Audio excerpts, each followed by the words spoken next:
Tom Feldman, and this is Play Country Blues. Hey, I'm Tom Feldman, playcountryblues.com. Today we're going to do a lesson on the 32nd Thursday clip that was done on 1/9/2020. If you missed it, here it is.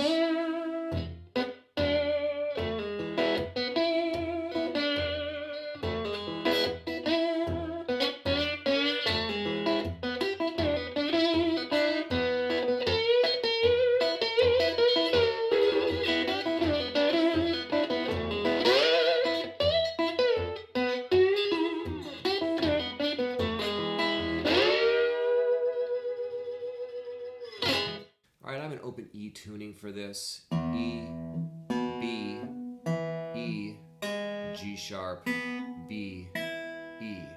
If you don't want to be in open E tuning, that's fine. Just tune down to open D, put a capo on the 2nd fret, and you'll be able to follow along just fine. Now, this is just a little bit of a riff that I'm messing around with. I've got the amp turned off. I'm working on a new recording project, and I used to play with amps all the time, but it's been quite a few years, so I'm kind of getting back into that sort of thing, and so I'm just messing around here and seeing what I can get away with and how I can push it. And so this is really the first thing that I've come up with. And again, it's just a basic riff, which is just kind of basically something that I would think Mississippi Fred McDowell would do. It's 5th fret, 2nd string, open 2nd string to the 3rd fret. Then we're going to do a pull off on that 3rd string, 1st fret. Then our 4th string open. Bass is just that 6th string. So we're not going, I mean, you could.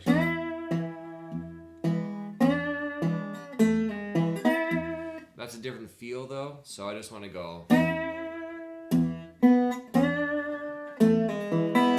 So after I hit that 4th string, I am using my 1st finger to do that. Then I'm going to go up and down.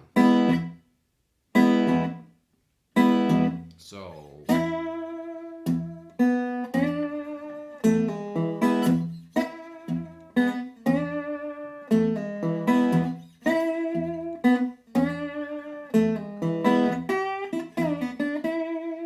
I'm just playing around. 3rd fret, 1st string can go open. I'm really liking this here where I'm going 5th down to the 3rd all in one pluck, pull off, then 3rd, 5th. That's really cool. Or you could go, you could use your finger, you could slide up, pull off with your 1st finger, 3rd fret, 2nd string, back up to that 5th fret.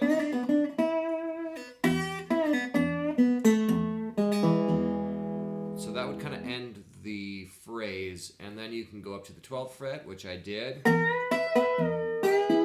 which is just 2nd string, 1st string, 2nd, 3rd, and 4th. There's the 4th string at the 12th fret is your ending note because that's your E. So we've got.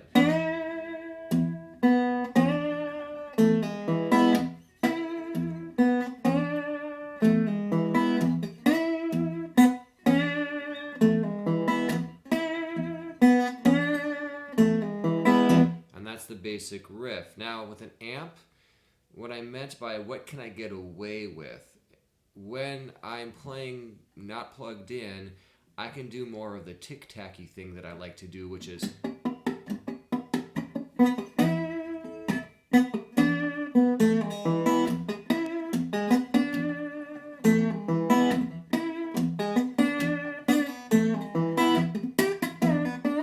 so I can get away with more right-hand technique, which I can't necessarily do with the amp when I'm overdriving it. You know, I'm not using a pedal, I'm just cranking the volume all of the way up. It's distorting the amp.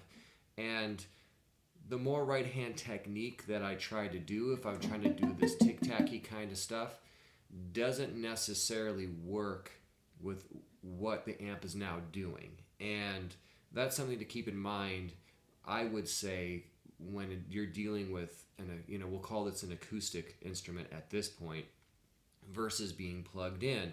I get that question a lot because I do play electric a lot, mainly on recordings, so no one's ever really seen me do that. But people ask me, well, how do you take what you do from here and then make it work on an electric guitar?